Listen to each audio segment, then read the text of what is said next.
diakui oleh Allah, yang diakui oleh Rasulullah hanyalah mereka yang beragama Islam. Allah berfirman di dalam Al-Quran surat Ali Imran ayat 19, Inna dina indallahil Islam. Sesungguhnya agama di sisiku adalah agama Islam. Tidak pernah ada agama yang lain di sisi Allah, hadirin sekalian. Hanya Islam inilah yang mempunyai kitab suci yang asli. Hanya Islamlah yang mempunyai kitab yang orisinil langsung dari Allah Subhanahu wa taala, yaitu kitabullah Al-Qur'anul Karim yang penuh kebenaran tanpa ada sanggahan di dalamnya. Dan memang hadirin sekalian, apapun problematika manusia di muka bumi ini, apapun perkara-perkara yang ada di muka bumi ini, bahkan perkara alam semesta termasuk perkara akhirat, semua ada di dalam kitabullah Al-Qur'anul Karim sebagai petunjuk agar kita selamat hidup dunia dan di akhirat. Dan ini adalah bukan bikinan makhluk, tetapi Allah Subhanahu wa taala yang menciptakan kalamullah, tidak bikinan makhluk dengan sekali. Maka judul khutbah pada Jumat yang mulia ini kita akan membahas tema tentang amar ma'ruf nahi munkar. Masyaallah muslimin, sidang Jumat rahimakumullah. Amar ma'ruf nahi munkar adalah perkara yang utama di dalam agama Islam yang mulia ini, yang berarti perintah mengajak melakukan kebaikan dan meninggalkan segala kemungkaran yang berlaku di muka bumi ini. Oleh karena itu setiap umat yang beriman, umat muslim, dianjurkan untuk membuat kebaikan sebanyak-banyaknya di muka bumi ini dan berusaha untuk mencegah segala kemungkaran yang terjadi dimanapun mereka berada di dunia ini dengan segala kemampuan yang dimiliki oleh insan tersebut. Maka Allah Subhanahu wa taala berfirman di dalam Al-Qur'an surat Ali Imran ayat 110, kuntum khairu ummatin ukhrijat lin-nasi ta'muru bil ma'ruf wa tanhauna 'anil munkar wa tu'minu billah. Kalian adalah umat yang terbaik yang dilahirkan di muka bumi ini untuk memberi kebaikan kepada manusia. Kalian menyuruh kepada yang ma'ruf dan mencegah yang munkar, dan beriman hanya kepada Allah Subhanahu wa taala. Sedangkan adapun tujuan amar ma'ruf nahi munkar ini adalah tidak lain untuk mewujudkan masyarakat adil dan makmur, kehidupan yang aman dan sejahtera, dan menciptakan negeri yang baik, negeri yang diridhoi oleh Allah Subhanahu wa taala, bukan untuk melawan penguasa tiran. Allah berfirman di dalam Al-Quran surat Sabah ayat 15, baldatun thayyibatun wa rabbun ghafur. Negeri yang baik adalah negeri yang diridhoi oleh Allah Subhanahu wa taala. Jadi hadirin sekalian yang Allah Subhanahu wa taala, untuk mewujudkan tujuan yang mulia inilah perlu menegakkan amar ma'ruf nahi munkar, tentunya dengan cara yang baik yang disyariatkan oleh agama kita yang mulia ini, dilakukan secara arif dan bijaksana. Nah, adapun beberapa poin penting dari sekian banyak cara menciptakan amar ma'ruf nahi munkar ini, ada 3 poin yang harus kita terapkan dalam kehidupan kita hari ini sekalian. Jangan lupakan yang 3 ini. Yang pertama adalah sebuah perilaku yang salah ini harus diberantas. Misalnya hadirin sekalian, ada perilaku yang salah yang diciptakan dalam kehidupan masyarakat atau dalam kepemimpinan umat atau bahkan dalam pengelolaan negara ini harus dibenahi. Hal ini harus ditegur, harus diselesaikan dengan cara yang baik. Jangan dibiarkan kemungkaran ini. Katakan dengan arif dan bijaksana. Maka Allah berfirman di dalam Al-Quran surat An-Nahl ayat 125, "Ud'u illa sabili rabbika bil hikmah wal mau'izatil hasanah wajadilhum billati hiya ahsan inna a'lamu wa biman dhalla an sabili wa huwa a'lamu bil muhtadin." Serulah manusia kepada Tuhanmu dengan hikmah dan pengajaran yang baik, dan bantahlah mereka dengan cara yang baik.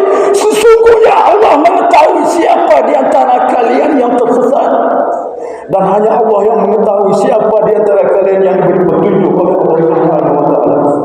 Itu yang pertama, hadirin sekalian. Baik dari pemerintah, dari masyarakat juga ada perilaku yang sangat tegur oleh itu. Yang kedua adalah segala bentuk dari kemungkaran harus ditentang, seperti perjudian, miras, narkoba, prostitusi, kezaliman, ketidakadilan penguasa, dan berbagai macam penyakit masyarakat dan lain sebagainya. Semua ini harus dimusnahkan demi tegaknya masyarakat aman, sejahtera, dan keutuhan bangsa dan negara yang kita cintai. Makanya Rasulullah sang pemimpin suri Allah dan umat bersabda dalam hadis riwayat Muslim, "Man ra'a minkum munkar falyughayyirhu bi yadihi, fa in lam yastati' fa bi lisanihi, fa in lam yastati' fa bi qalbihi wa dzalika 'alafu liman."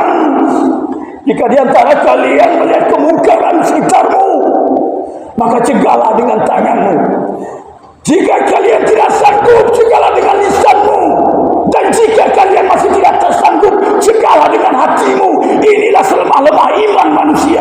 Makna dari kalimat ini sebagian ulama mengatakan, hadirin sekalian, cegah dengan tanganmu. Itu adalah kewajiban penguasa, pemimpin dari mulai RT sampai ke atas. Cegah, karena itu hak mereka. Negara melindungi dalam hal ini.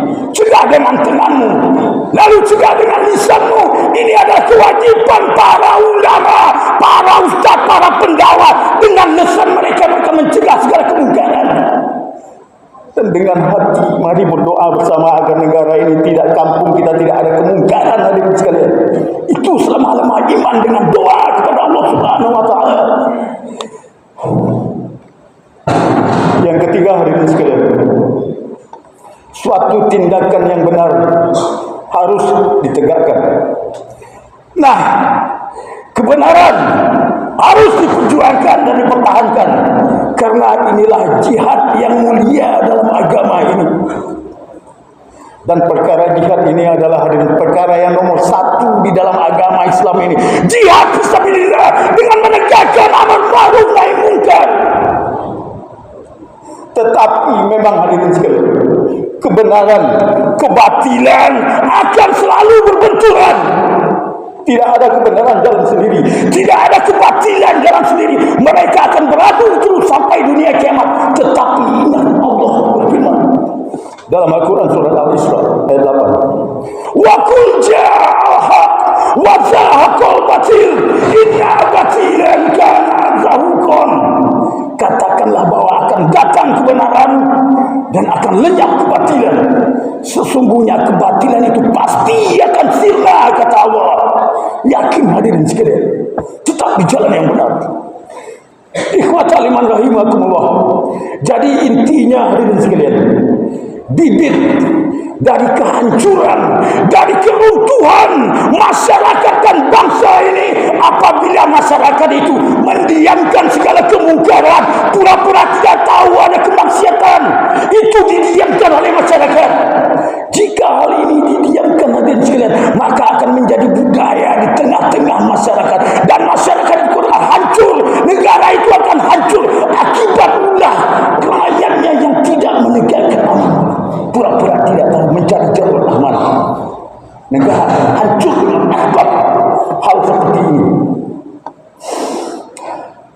Itulah hadirin sekalian pentingnya amar ma'ruf nahi munkar. Kita cegah dalam kehidupan kita walaupun di RT dan RW tingkat. Barakallahu wa lakum fil Qur'anil azim wa nafa'ni wa iyyakum bima min al-ayatil dzikril hakim. Aqulu qawli hadza wa astaghfirullah li wa lakum. Innahu huwal ghafurur rahim.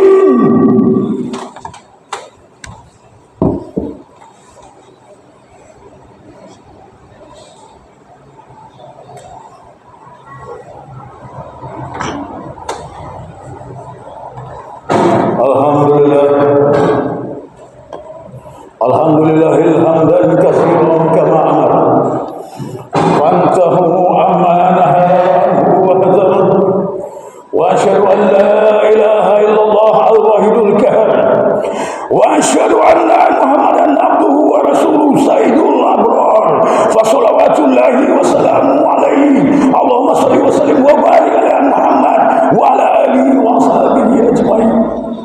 Ya ayyuhal mu'minun, para pejuang-pejuang agama yang mulia ini, sedang Jumat yang dimuliakan Allah Subhanahu wa taala. Pada khutbah yang kedua ini kita hanya akan menegaskan kepada diri kita bersama tentang bagaimana menciptakan masyarakat adil dan makmur dan negeri yang sejahtera yang diridhoi oleh Allah Subhanahu wa taala. Caranya yaitu dengan menjalankan hukum, yaitu hukum yang menciptakan alam semesta ini. Bukan hukum bikinan Belanda. Perhatikan hari ini. Sekarang negeri kita mendaulat hukum ciptaan Belanda. Hukum bisa diperjualbelikan. Engkau ada duit, bayar hukum, engkau keluar dari penjara. Ini hukum yang Belanda. Maka untuk menciptakan masyarakat adil dan makmur, negeri yang sejahtera, yang diridhoi oleh Allah Subhanahu wa taala, maka harus memakai hukum ciptaan Allah Subhanahu. Hukum yang menciptakan negeri ini. Semua ada di dalam syariat Islam. Hukum Allah. Jika bangsa dan negara menerapkan hukum yang menciptakan alam semesta ini, maka pastilah bangsa itu akan, negara itu akan makmur, sejahtera dan diridhoi oleh Allah Subhanahu wa taala. Maka bagaimana cara untuk mewujudkan hukum tersebut di negeri yang kita cintai? Caranya adalah tidak lain, bersatulah semua elemen dan sekte umat Islam di muka bumi, khususnya di negeri kita. Nah, dalam persatuan umat Islam. Lalu setelah semua bersatu, arahkan visi dan misi untuk menegakkan syiar Islam di muka bumi ini. Kenapa?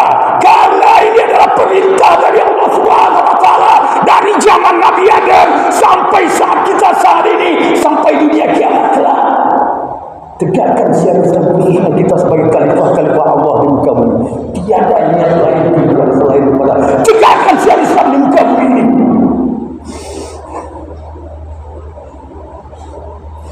Ingat hadirin sekalian bukan Allah Subhanahu wa taala, yang terakhir, kita mungkin lupa, kita sekolah dulu dan mempelajari satu semboyan, yaitu bersatu kita teguh, bercerai kita runtuh. Apakah semboyan ini telah kita pakai dan semboyan ini berlaku untuk agama yang mulia ini? Apabila seluruh elemen-elemen dan sekte-sekte umat Islam bersatu di muka bumi ini, tidak berpecah, maka Islam akan bangkit di negeri ini. Hukum akan tegak, Islam akan jaya di dunia ini. Tetapi apabila sekte-sekte saling bercerai-berai, jalan sendiri, Muhammadiyah jalan sendiri, NU jalan sendiri, Jamaah Tabligh jalan sendiri, Salafi jalan sendiri, itu Islam bercerai-berai, maka Islam akan dikucilkan di muka bumi.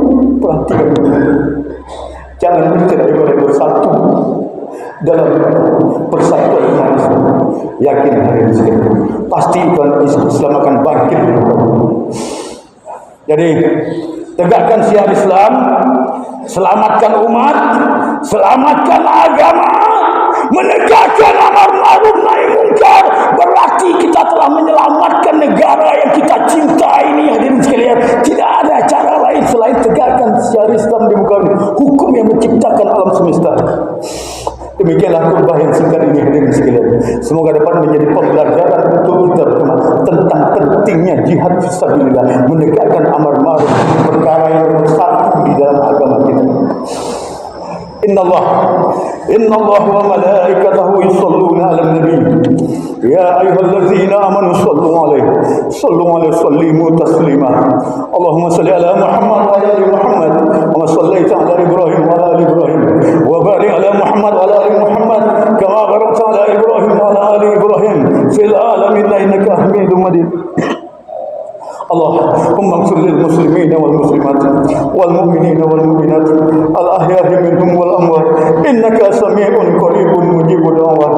اللهم إنا نسألك سلامة في الدين وعافية في جسدنا وزيادة في علمنا وبركة في رزقنا وتوبة قبل الموت ورحمة عند الموت ومغفرة بعد الموت.